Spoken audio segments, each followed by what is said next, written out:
21세기 사도행전을 쓰며 사는 사람들 진행의 이상진 장로입니다. 오늘은 저 폴란드에서 사역하고 계시는 김상칠 목사님, 선교사님 그리고 서정희 사모님과 함께 했습니다. 목사님 안녕하십니까? 사모님 안녕하세요. 반갑습니다, 네, 사모님. 반갑습니다. 네. 저희들 여기에 폴란드가 아니라 여기는 지금 크로아티아입니다. 네. 네, 크로아티아 자그레브, 네. 자그레브에서 GSM 선교 대회를 가는 중에 이렇게 만나서 반갑습니다. 반갑습니다. 우리 시청자들에게 우리 목사님, 사모님 한번 개인적으로 소개 간단하게 해주시면 고맙겠습니다. 안녕하세요, 여러분. 저는 폴란드 선교사 김상칠. 저는 서정희입니다. 반갑습니다. 제 김상칠 선교사님, 그 서정희 선교사님, 너무 인상이 참 좋으세요. 오늘 특별히 그 볼타이도 메시고 또 아주 완전 양복으로 차려입으셔가지고 보기가 참 좋습니다. 감사합니다. 그리고 또 인상도 너무 좋으세요. 그래서 폴란드에 지금 얼마 동안 가 계십니까? 네, 저희는 저는 95년도에 네. 폴란드에 첫 발을 디뎠습니다. 네. 그러니까 지금부터 만 30년 되네요. 네, 예. 네. 만 30년 동안. 폴란드가 그래도 유럽이지 않습니까? 네. 유럽의 신사처럼 보입니다. 감사합니다. 네.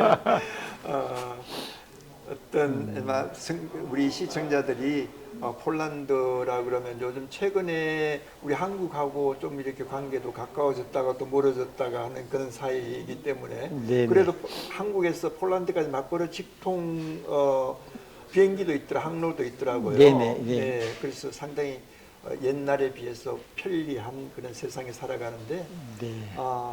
우리 목사님 개인적으로 예수님을 믿은 지 오래되시죠? 저는 3대째. 네, 3대째 네. 목사님들 중에서 당대 믿어가지고 목사가 되신 분이 가장 부러워하시는 분들이 모태신앙, 그 중에 2대, 3대, 4대가 올라가니까 그 앞에서 꼼짝을 못 하시더라고요. 아이고, 아닙니다. 예, 저희들 친구가 거의 다 목사님들이 많으신데 네. 그렇게 하는 얘기를 들었는데 3대째 목사님 가정을 축하드립니다.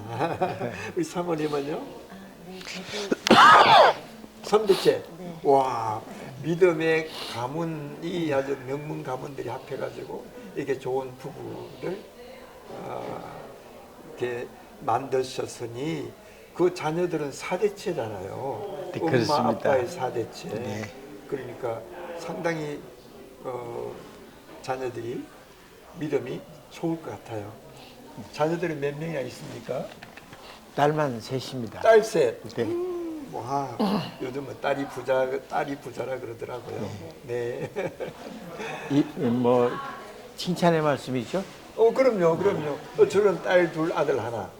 더 좋으신 조합을 가지고 계시고. 예. 그렇다면 30년 전에 가셨다 그러면 아마 폴란드에서 애기들도 있겠죠? 네네, 막내가 그렇습니다. 막내가 그렇습니까? 네. 막내가 최소한 30살은 되었겠죠? 예, 그렇게 되진 않았습니다. 그 뒤에. 늦둥이라서. 늦둥이라서? 예. 네. 그래도 막둥이가 제일 귀엽죠? 아닙니다. 다 귀엽습니다. 네? 굉장히 조심스러운 발언입니다. 그렇습니까? 혹시 아이들이 이 방송을 본다면 네네. 엄마 아빠 왜 막내만 좋아하세요? 이런. 질투할까 싶어서. 네네, 다 좋습니다. 네, 그런데 이 방송은 아마 보게 될 가능성이 참 많아요. 왜냐하면 지금 21APM에다가 나라 이름만 치면 선교사님이 쫙 나오도록 되어 있어요. 네. 그래서 보안 지역에 있는 특히 터키에 있는 분들은 네. 지금 이 녹화하는 것을 좀 피하고 있습니다. 맞습니다. 자제하고 있습니다. 네네. 예, 어떻든 처음에 30년 전에 폴란드에 갔을 때 네. 폴란드가 어떤 나라였는지 좀 한번 소개해드릴 수 있겠습니까? 네네. 30년 전에 폴란드는 어둠의 땅이었죠. 네. 89년도에 네. 교황 요한 바오로 2세가 힘을 많이 실어줘서 레흐 바웬사가 그단스크에서 그 민주 노조를 움직임으로 인해서 네. 그 시작으로 전체 동유럽이 그 소비에트 연방의 영향에서 벗어나고 무너지게 된 거예요. 네, 네, 그렇죠. 그 시발점이 폴란드 땅이었는데 네, 네. 제가 그때 올 때 당시만 해도 공항에서 이 총을 든 군인과 경찰들이 네. 이렇게 그 사람들 검사하고 통제를 하였고 네. 심지어는 은행에 가서 내 돈을 내가 찾는데도 네, 네. 문을 두드려야지 열어주고 네. 총을 든 경찰이 네. 지키고 하는 그 사회 전반적으로 정치, 경제, 문화 굉장히 그 소련 영향권에 있었던 굉장히 우울했던 곳이었죠. 그렇죠. 이제 그때 가셨을 때가 이제 개방된 이후 얼마 안 89년도 개방되고 제가 95년도에 들어갔어요. 그러니까 한 4, 5년, 5, 6년 그 사이니까 좀 혼란스러울 수도 있고 아직까지 네. 옛날에 공산 체제 하에서 그러한 그 모습들이 좀 잔재해 있을 수도 있고 그렇게 했습니다. 네. 특히 관공서에 갔을 경우에는 네, 네. 그 폴란드의 그 공산화 시절에 근무했던 모습들이 그대로 남아 있어서 네, 네. 그죠 요지부동이 있죠. 네, 네. 자, 그렇다면 지금 30년이 지난 지금 폴란드를 좀 말씀해 주실 수 있나요? 엄청나게 네, 바뀌었습니다. 무엇이 바뀌었습니까? 그 전에 네. 폴란드라고 말씀하셨죠? 예, 영어로 폴, 폴랜드 예, 생각나지 않으십니까? 폴란드, 예, 폴랜드. 예, 영어로 폴이 폴이 막대기, 바울, 폴, 예. 바울의 땅. 바울의 땅, 너무 멋있지 않나요? 멋있는데요. 예. 네. 지금은 공산 그 주위의 탈을 다 때를 씻고 예. 이제 바울의 땅으로 변화해가는 모습입니다. 할렐루야. 처음에 제가 왔을 때 3,000불이 안 됐습니다. 네. GNP가 GNP, 예. 지금 25,000불을 넘어가고 있습니다. 와, 대단한 기적 아니겠습니까? 기적을 일으켰네요. 네. 예. 그리고 전체 유럽 국가 가운데에서 가장 강력한 종교심을 갖고 있습니다. 예. 그 전 유럽인을 통해서 설문조사를 실시했는데 네. 다른 이 동유럽 국가 중에 체코슬로바키아, 헝가리, 폴란드 이 네 개국이 비세그라드 국가라고 이렇게 총칭을 합니다. 형제 국가다. 네, 그런데 그러니까, 네. 그 형제 국가를 중심으로 리서치를 했는데 어려울 때 누구를 찾느냐? 그냥 외로울 때 나는 나를 찾는다, 누구를 찾는다 그러는데 유독 폴란드 사람들만이 네. 그 퍼센테이지가 굉장히 높았습니다. 네. 신을 의지한다, 하나님께 기도한다. 네. 지금도 그 캐톨릭 교회에 주일날 되면 사람이 꽉 차는 네. 그런 모습을 가지고 있습니다. 네. 즉 그러니까 이 종교심만큼은 그 소비에트 연방 시절에 있을 때나 지금이나 똑같이 유지되는 아주 특이한 모습을 가지고 있었습니다. 네. 그리고 그러니까 종교는 이제 변함이 없었고요. 두 번째로는 경제적인 문제는 말씀을 드렸고요. 네. GNP가 그렇게 엄청나게 와, 변화를 했습니다. 25,000까지 예, 올라갔구나. 세 번째는 네. 문화적인 면입니다. 네. 문화적인 면은 제가 왔을 때 26, 7살 때 아이들을 교황 요한 바오로의 청년들이라는 별명을 가지고 있었습니다. 네. 그러니까 그 아이들이 지금 30년쯤 되면 한 50대 초반이 됐겠죠. 그렇죠. 그 아이들은 언어 너댓 개를 자유롭게 구사하고요. 네. 그다음에 유연합에 가서도 자신 있게 자기의 의견을 피력하고 하는 그런 아이들이었습니다. 네. 그렇게 이제 정책적으로 키운 아이들이었거든요. 네. 근데 그 아이들이 지금 어떻게 됐겠습니까? 바로 폴란드 대통령 리더십 안드제이 두다가 네. 그 나이에 해당되는 거예요. 그렇습니다. 그리고 지금 폴란드가 유럽 연합의 올해 의장국이 됐거든요. 대통령이라는 거죠. 죄송합니다. 그 모든 라인이 전부 다 그때 당시에 의도적으로 폴란드가 많이 키웠던 아이들입니다.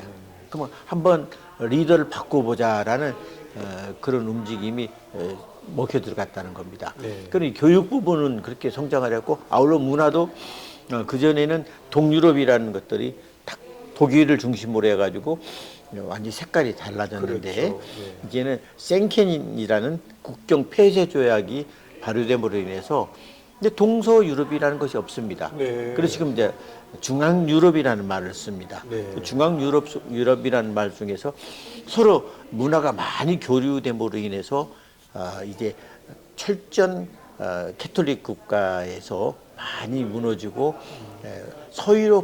급속하게 서유럽화돼가는 지금 과정이 있습니다. 그렇습니까?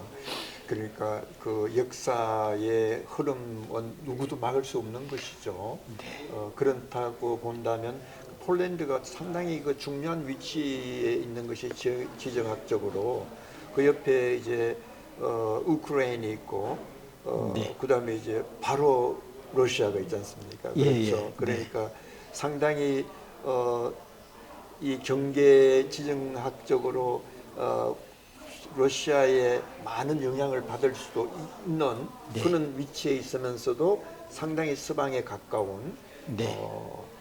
그래서 중립 폴란드가 만약에 잘 못해서 뭐 그럴 리는 없겠지만 네. 다시 옛날처럼 돌아간다 그러면 이 웨스턴 유럽은 상당히 큰 충격을 받을 굉장히, 수 같아요. 예. 네. 현재 전 유럽을 통틀어서 러시아하고 전쟁을 만약에 네. 전쟁이 일어났을 경우에 맞서 싸울 수 있는 군사력을 가지고 있는 나라는 유일하게 예. 폴란드밖에 없습니다. 아, 그렇습니까? 예, 프랑스도 안 되고 독일도 안 됩니다. 네. 그 군사력이라든지 가동력이라든지 이런 걸 볼 때는 폴란드가 굉장히 중요한 거점을 차지하고 있습니다. 네. 그 나라에서 오셨습니다. 이제 그 나라에서 한 30년간 사역을 하시니까 그 나라의 사랑을 많이 하고 싶죠. 네.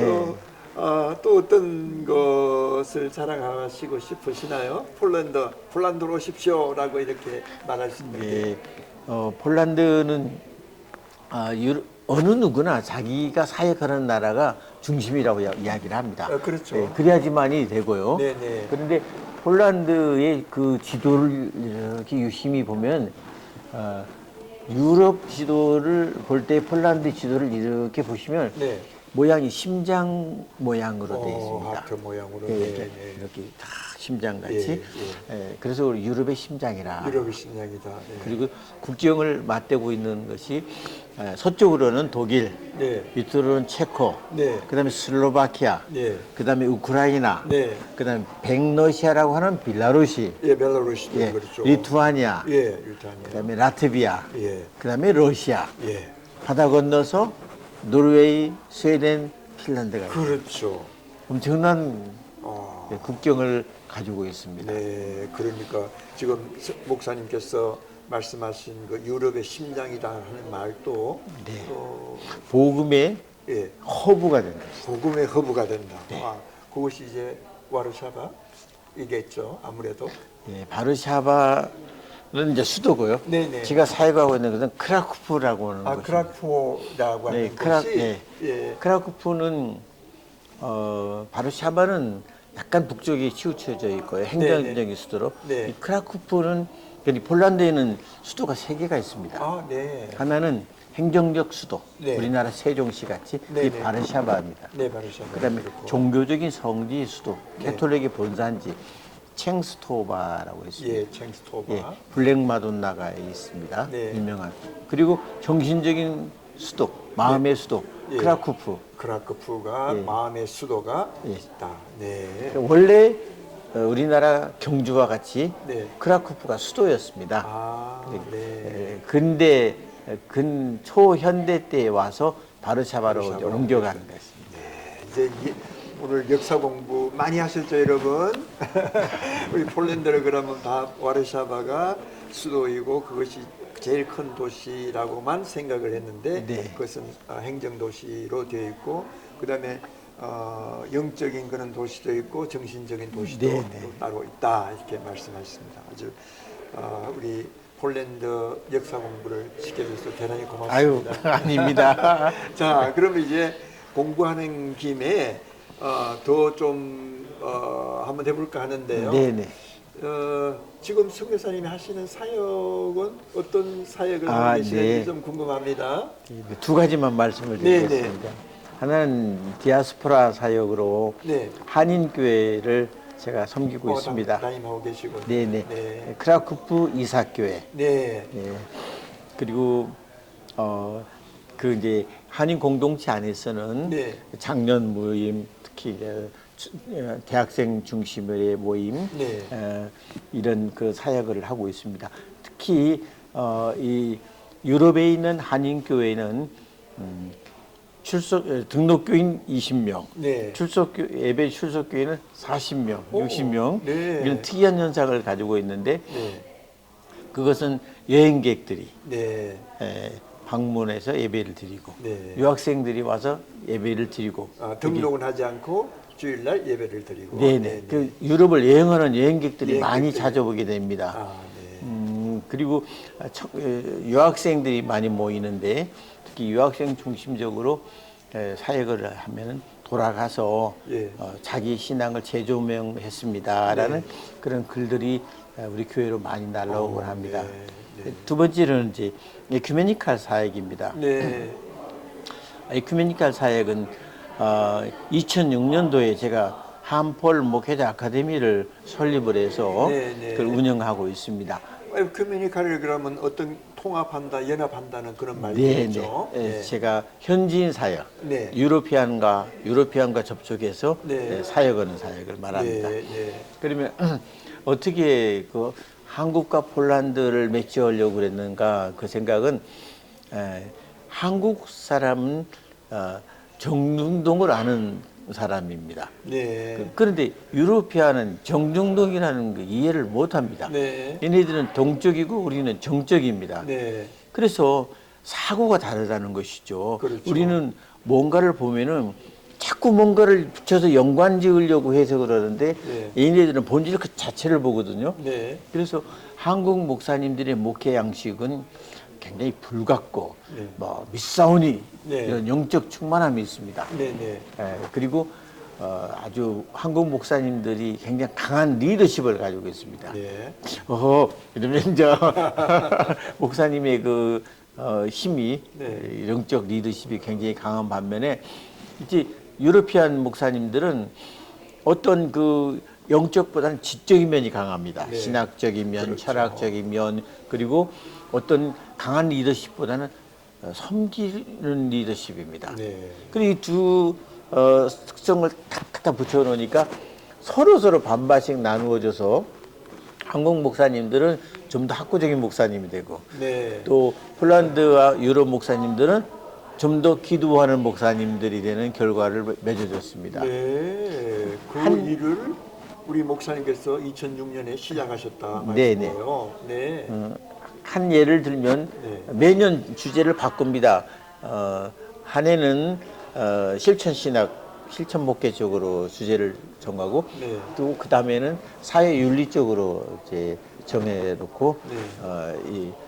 미리 소논문을 작성해서 그거를 발제하고 그런 시간으로 3박 4일을 갔는데요. 네. 네. 한 해는 섬김이냐 다스림이냐라는 주제를 잡았습니다. 네. 한국 목사님은 너무 다스리니까 다스리지 마세요. 유럽 목사님들은 너무 섬기는 자세로 가니까 너무 섬기지 마세요. 다스림을 좀 줄여서 섬김으로, 섬김을 좀 높여서 다스림으로 오는 네. 그런 주제를 가지고도 했거든요. 네. 네. 상당히 재미가 있습니다. 그 아주 융합하고 서로 협력하고 서로 이해하고 이를 통해서 하나의 연합체를 하나의 아름다운 그 중간 연합체, 네. 중도의 그 삶을 살 수 있도록 하는 그런 네. 일들을 시작하셨네요. 와, 그런 것은 상당히 보통 목회하는 사람으로서는 그렇게 생각을 잘 못하실 텐데요. 어떻게 그런 발상이 시작이 되셨나요? 네. 근데 그리스인의 네. 고대 그리스인의 가장 중요한 철학이 뭐냐면 중용입니다. 네, 네. 높이도 날지 말고 낮게도 날지 마라. 네, 네. 그 이카루스의 법칙이거든요. 네. 그래서 목회도 우리도 중용이 중요하지 않습니까? 네. 좌로나 우로나 치우치지 말고 네. 균형을 굳게 잡는 것. 네. 그런 것들이 우리 아카데미의 하나의 작은 철학이라고 볼 수 있습니다. 네. 우리 목사님 말씀 들으니까 우리 한인 목회, 디아스포라 목회도 하시고 네. 또 특별히 한폴. 폴 간에 폴란드 간에 그 리더십 영적인 리더십들에게 하나의 그 중용적인 그런 아카데미를 갖다가 만들어서 그 에큐메니컬 연합하는 그 운동을 하시면서 너무 좀 스트릭한 사람들은 좀 유연하게, 너무 유연한 사람은 좀 강하게 이렇게 해서 중력을 지키는 우리 리더십들을 서로 나누고 이렇게 실천하고 하시는 그런 얘기 같습니다. 네, 맞습니다. 네, 네. 그렇게 이해를 하겠습니다. 그렇게 하는 데는 반드시 백그라운드, 목사님의 백그라운드가 있을 것 같아요. 철학을 공부하셨나요? 아닙니다. 목사니까 신학을. 아니요. 신학을 공부하기 전에 네. 이제 또 뭐 여러 가지 공부를 많이 하니까. 네. 예. 좀 인문학을 좀 인문학을 많이 공부하셨- 좋아해서. 예. 예, 지금 인문학을 그 역설하시는 분이 한 분 계시는데요. 네. 뉴욕에 가면 네네. 예수 소원이라고 하는 거 얘기 들어보셨나요? 죄송합니다. 무지해서 듣지 아니요. 못했습니다. 예수 소원이라고 하는 것이 있는데 네. 그것을 누가 운영하시노 그러면 우리 시카고에서 세계 선교 대회를 많이 했지 않습니까? 네네. 위튼 대학에서 그 사무총장으로 오래 계셨던 고석희 목사님께서 네네. 이제 사무총장 은퇴하시고 교회도 은퇴하시고 지금 뉴욕 롱아일랜드에서 네. 예수 소원이라고 하는 그 소원을 만들어서 인문학 강좌를 한 달에 뭐 3주, 4주, 매주 거의 매주 네네. 이렇게 운영하고 계세요. 네. 그래서 신학생들, 교수님들, 그다음에 목회자님들이 많이 가셔가지고 인문학 강의를 듣는데 네. 제가 그 목사님 굉장히 스트롱하게 추천드립니다. 왜냐하면 에큐메니컬 운동을 하시고 또 인문학적인 백그라운드를 가지고 계신다면 그분의 그 한번 강좌를 예. 한번 들어보면 어떨까 예. 생각이 갑자기 그렇게 생각이 되네요. 고맙습니다. 제가 한번 반드시 들어보겠습니다. 네, 예수 서원이라고 하면 되거든요. 네. 네.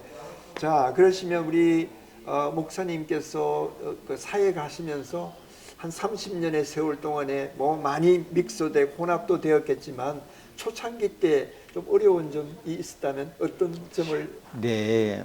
지금도 그 어려움은 있습니다. 네, 어떤 것이나요? 다른 국가에 비해서 우리 폴란드는 한인 목회자들이 적고 한인 선교사들이 거의 없습니다. 네.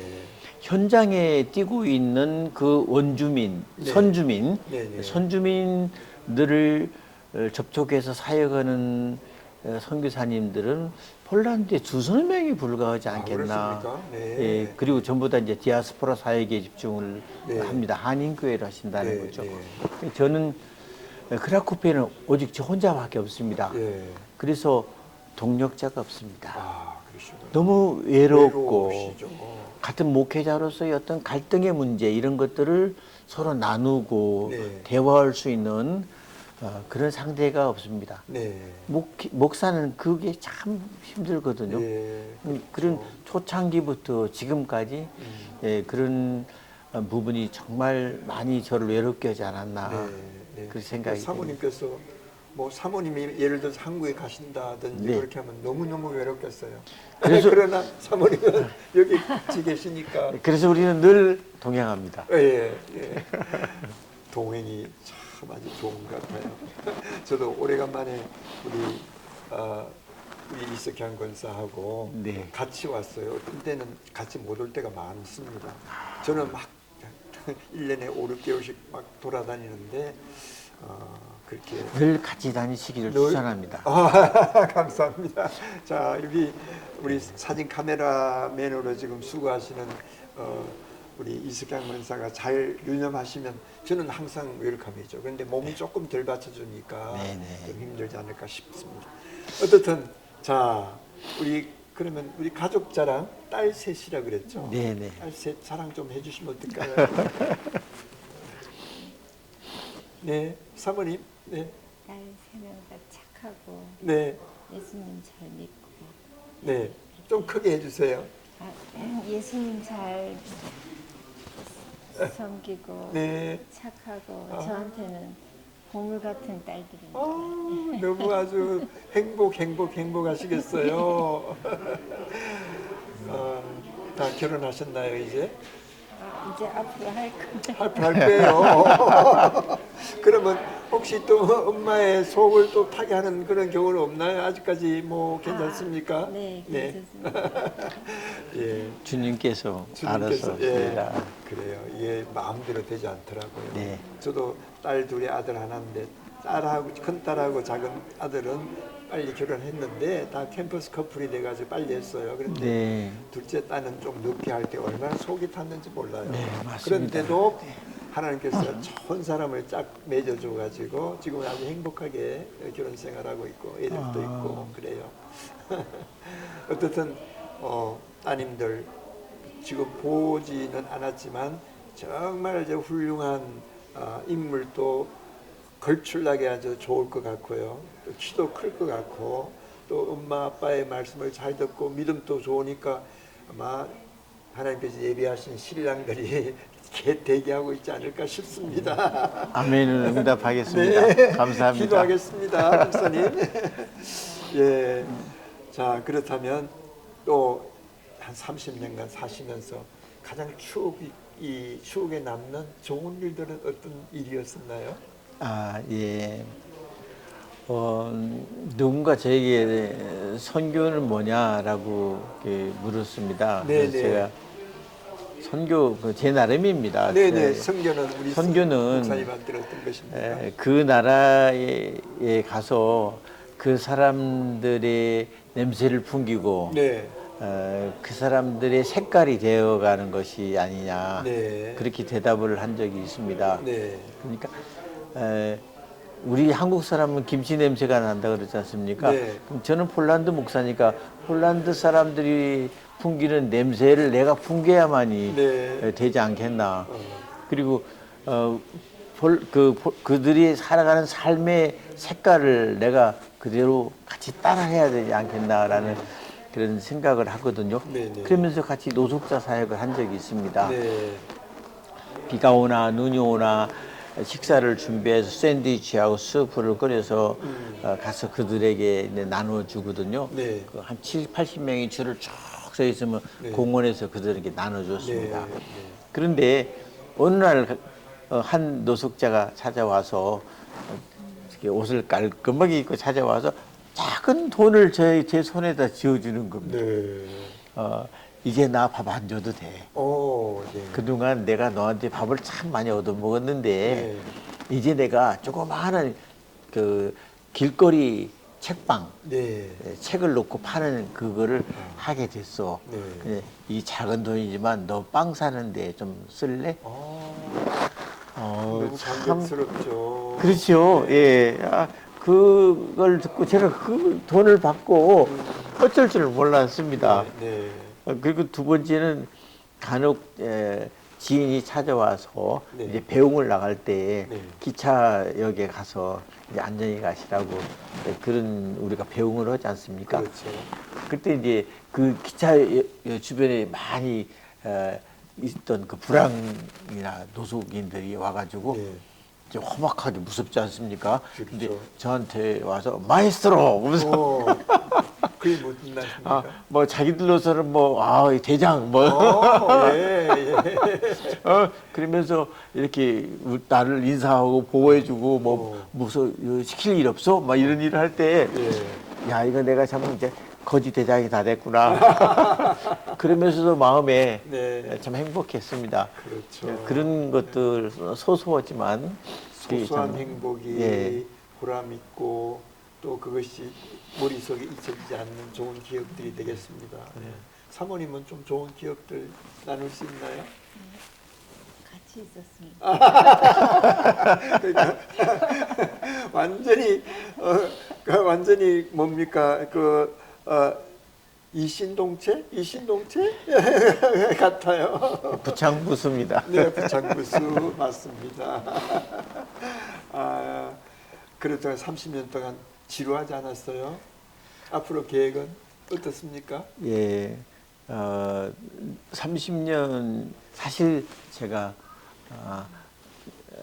한국에서 선교를 출발할 때, 야, 나도 선교사가 돼서 멋지게 한 5년만 멋지게 열심히 사역하고 돌아와서 다시 한국 목회를 하겠노라고 참 어리석었죠. 네. 근데 선교가 5년이 어떻게 되겠습니까? 뼈를 묻어도 안 될 일인데 그러면서 나온 것이 30년이 되었는데 이제 뭔가 눈에 보이고 네. 야 이제 할만하다 그랬는데 네. 은퇴 나이가 다 돼갔습니다. 그래서 죄송하지만 하나님께서 맡기신 그 시간, 네. 그 시간을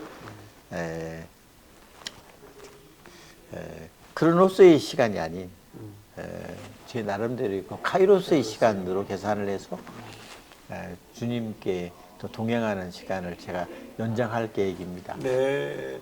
지금 은퇴하실 때가 다 됐다 그러면 언제까지를 말씀하시는 거예요?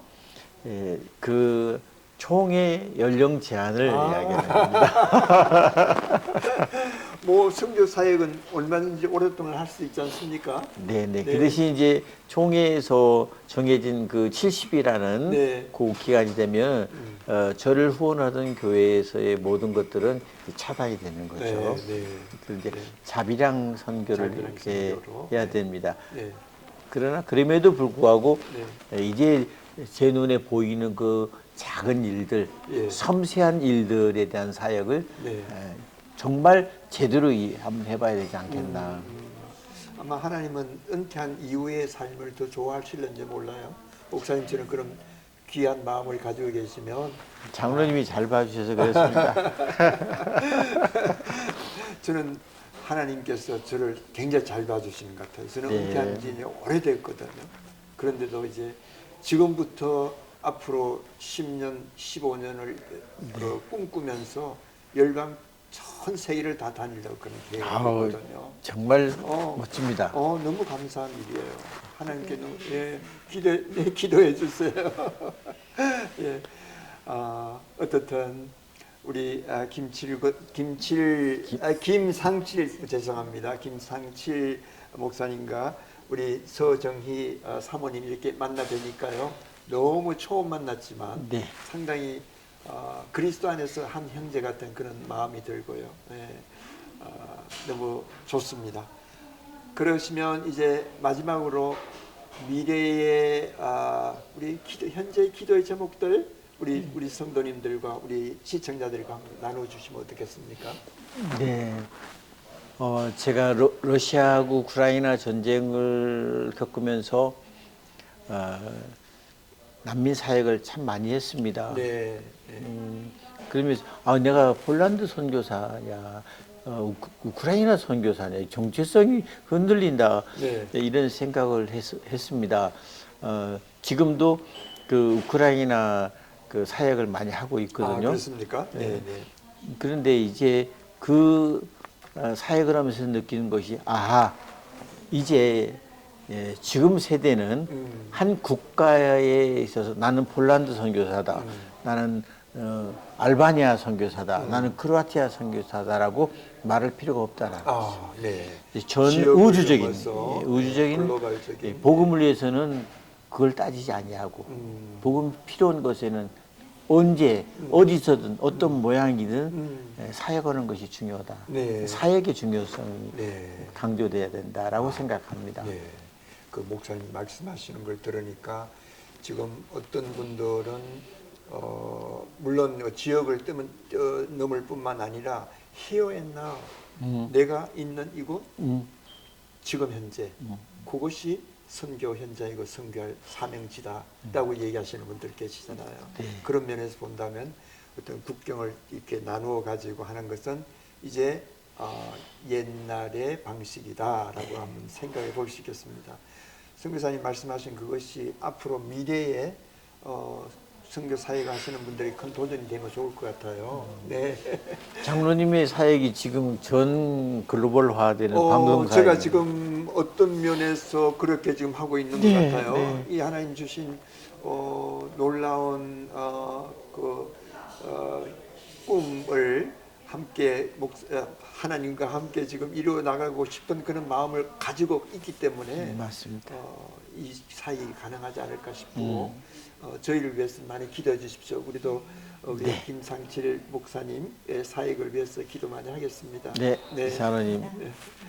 자, 우리 시청자 여러분, 21세기 사도행전을 쓰며 사는 사람들, 오늘 폴란드에서 30년간 사역하고 계시는 디아스포라 사역과 그리고 에큐메니칼 운동을 통해서 한폴 간의 그 계획을 이렇게 평준화시켜 중용을 지키는 그런 사역들을 많은 사람들에게 알리고 계시고, 또 조금 전에 말씀하신 것처럼 이제 21세기 글로벌 시대 때의 선교는 어느 지역에 한정된 선교가 아니라 글로벌화한, 하나님이 언제든지 어디든지 부르시면 가고 현재 우리가 살고 있는 것이 바로 선교지다라고 하는 그런 마음을 가지고 하나님께서 부르심을 따라 살아간다면 하나님이 기뻐하지 않을까 그렇게 생각됩니다.